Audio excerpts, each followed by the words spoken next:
તો રામ રામ ડાયરાને કેમ છો? કલે જાઓ મજામાં? તો આપણે જવાનું છે બહાર. તો આ છે આપણી મેના રાણીને લઈને જવાનું છે આપણો કાળો કોળો. કેરી સાવી ચાલુ ને સીધો નીકળી ગયો અમારા ગામના ચાપે. ત્યાંથી લીધો મેં મારા દોસ્ત. આ છે અમારા આઈસમાં દિવાળી. અહીંયા થાય છે અમારા સમૂહ લગ્ન. વચ્ચે ચાલતું હતું રોડનું કામ ને પૂગી ગયા અમે સીધા ગીરગઢડા. ને આ છે ટપકેશ્વરનો રસ્તો ને વચ્ચે આવ્યું ઝરણું પાણીનું. તો હું ને મારો હરખ પોદડો ભાઈબંધ બે ઝરણું જોતા જોતા પૂગી ગયા આશ્રમ બાપુના. અને આવી વચમાં નદીને વટતા સીધા પૂગી ગયા અમે ટપકેશ્વરની બોર્ડરે. અને અહીંથી 4 વ્હીલર નો જાય એટલે 2 વ્હીલ જાય. ને અમે ઓફરોડિંગ કરતા કરતા સીધા પૂગી ગયા મંદિરે.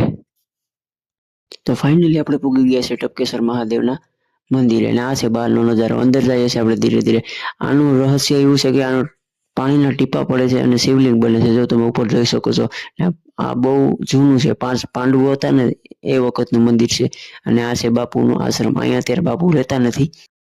દર્શન કરીને સીધા અમે હાલવા નીકળી ગયા જંગલમાં. અને થોડી વાર આવેલા અમારા પર્સનલ પગે, પછી થાકી ગયા. અને થાકી ગયા એટલે વિચાર્યું કે હવે ધીરે ધીરે જઈએ ઘરે. તો તમે લાઈક, કમેન્ટ, શેર, સબસ્ક્રાઈબ કરવાનું ભૂલતા નહીં. તો મળીએ આવા અવનવા વિડીયો સાથે.